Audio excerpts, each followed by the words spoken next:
Welcome back, everybody, to the GSMC Hoops and Heels Women's Sports Podcast, brought to you by the GSMC Sports Network. We just got done recapping some recent WNBA games, and now we're going to be talking about the swimming Olympic trials, what's going on so far. Before we begin, I wanted to remind you guys to like and follow the show and to become a part of our show to tip and donate using the link gsmcpodcast.net. This link also puts your questions and comments at the top of the list so that I see them and then get read on the air. And of course, we really do appreciate the support. It makes a huge difference. Now that we got that out of the way, it is time to talk about the Olympic trials. Okay, so the swimming Olympic trials are taking place from the 15th to the 23rd. The top two in each event can make the team for Paris individually, and the top six in the 100 meter and 200 meter freestyles can make the team for relays, should the overall roster not exceed 26 swimmers per gender. It gets a little confusing, to be honest. I was watching them yesterday and I was so lost a little bit, I'll be honest, on how they get selected and everything, because there hasn't been any finals. Well, there has, but we'll get into all of that. Just know that there's been some great qualifications so far and great records being made. So in front of a crowd of 20,689 people at Lucas Oil Stadium, easily the largest gathering ever to see an indoor swim meet, Gretchen Walsh verified her greatness with the fastest 100-meter butterfly ever by a woman. Then Katie Ledecky became just the 9th American swimmer to qualify for 4 Olympics, winning the 400 freestyle. She literally never fails to impress me. I love her so much. I am her biggest fan. That is not true. I know a bunch of people who are bigger fans than me. Anyway, Walsh started off by blowing away Sarah Soderstrom's 8-year-old record of 55.48 seconds in the butterfly, clocking a 55.18 seconds, and that is a pretty huge difference. The 21-year-old Virginia swimmer Walsh put the record on notice in the morning preliminaries by breaking 56 seconds for the first time in her career, then went much faster at night. When she saw the scoreboard, she broke into tears. Walsh turned at the 50-meter mark in 25.45 seconds, way under Soderstrom's record and way too fast, she thought, but she carried her speed through the back half of the race to validate herself as a long course superstar. Previously, Walsh had shattered records in numerous events and college meets that were contested in 25-yard pools. This was her widely anticipated coming out party in the big pool. Now, here's the hard part. Walsh still hasn't made the U.S. Olympic team, and that's what I mean by it gets so confusing. This was only a semifinal, and there are 2 more sizzling fast competitors in the event, which means that the world record could be lowered again at this meet. Okay, moving on. Torri, who held the American record until Saturday night, qualified second for Sunday's final with a time of 55.79 seconds. Right behind her is Regan at 55.92 seconds. All 3 are strong favorites to make the American team for Paris and other events, but only 2 of them can make it in this one. With 3 women under 56 seconds and all 8 finalists under 58, Saturday was the fastest night of butterfly in American history. It was insane. It's been a big week for Ledecky. She's also became a published author and made her 4th Olympic team, having previously competed in London, Rio, and Tokyo.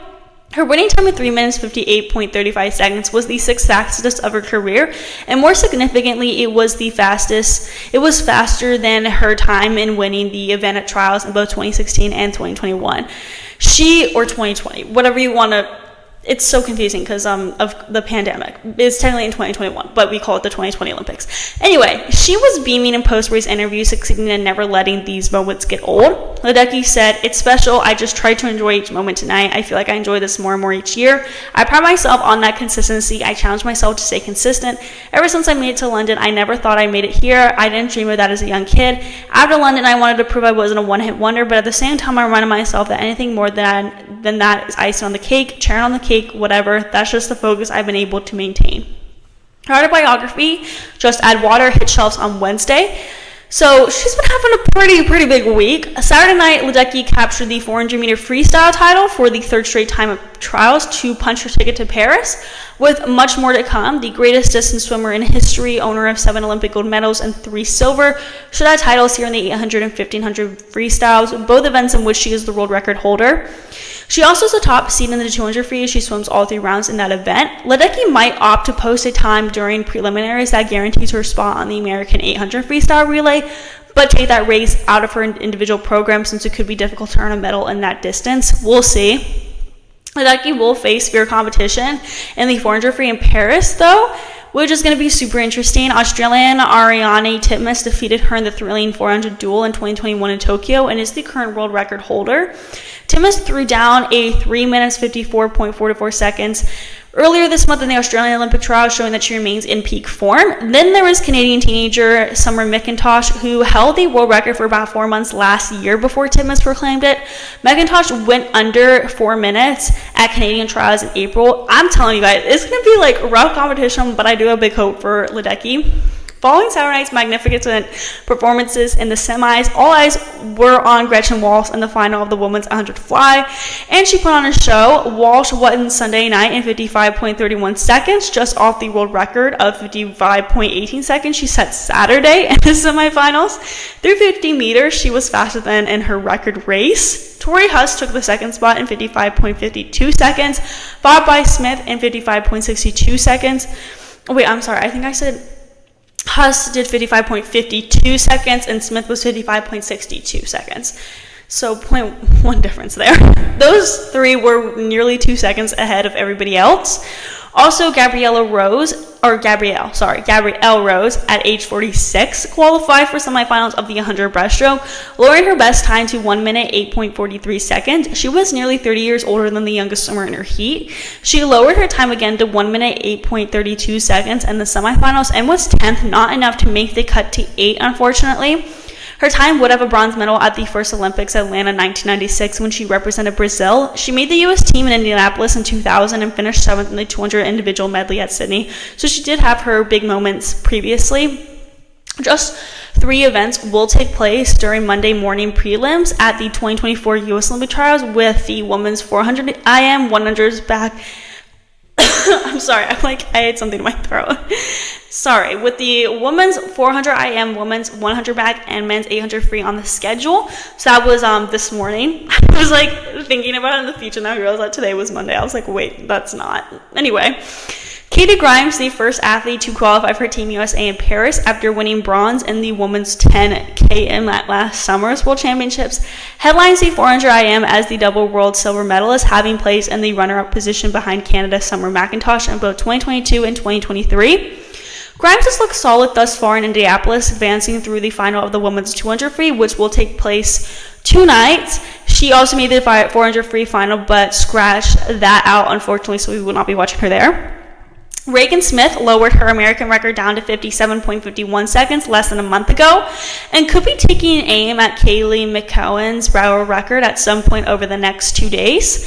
The battle for second in the women's 100 back has been a much debated topic, with 2023 World Championship bronze medalist Catherine Berghoff, 2024 World Champion Claire Couzon, and Tokyo Olympic finalist Ryan White among the main players in the running.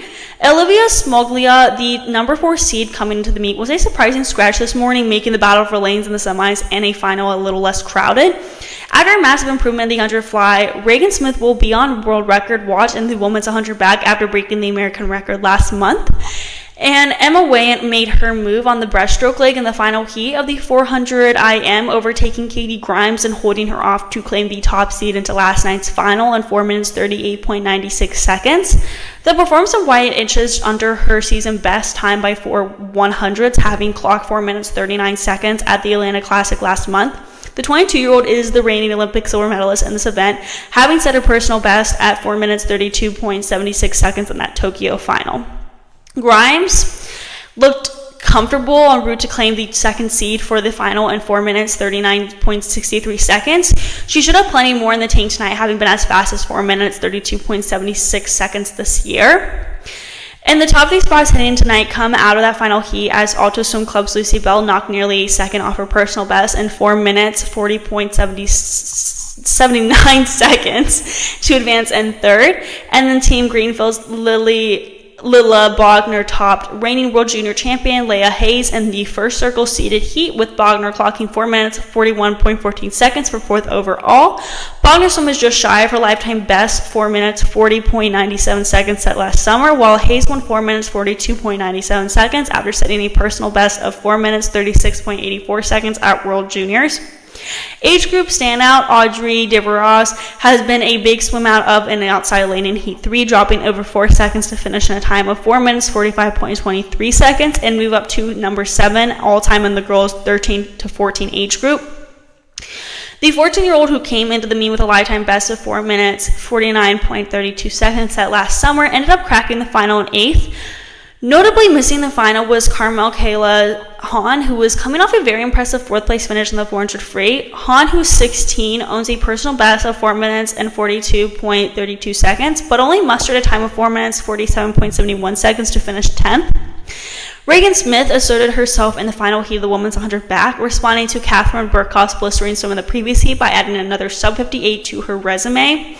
Smith fired off a time of 57.93 seconds for an 18th sub, 58 of her career, carrying the positive momentum she created in the 100 fly forward into one of her premier events. The 22-year-old broke her 5-year-old American record in the 100 back last month in 57.51 seconds, less than 2/10 shy of the world record. Burkhoff, who set a personal best of 58.01 seconds last year, rocketed to a time of 58.09 in the penultimate heat to advance second into the semis, doing so alongside Wolfpack teammate Kennedy Noble, who cracked 59 seconds for the first time in 58.55 seconds. Noble, whose previous best was 59.11 seconds, moves up to number 16 all-time in the event and number 8 among Americans.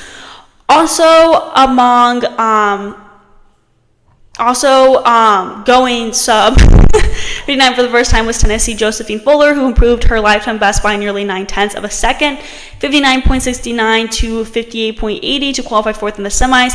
6 more women went under 1 minute, including Cal Isabel Staden, Tokyo Olympic finalist Ryan White, and reigning world champion Claire Curzon. Staden dropped just over a 10th form, her second season best, while White was 0.03 off, which is so insanely close. And 11th, 16-year-old Charlotte Crush dropped 5 100s from her best time in 1 minute and 0.02 seconds, remaining at 11th all time in the 15 to 16 age group. After missing the final of the 400 free and the semis of the 200 free, Florida Bella Symes was back in the water this morning in the 100 back, cracking 1 minute and 01 seconds for the first time in 1 minute 0.88 seconds and ending up 18th overall.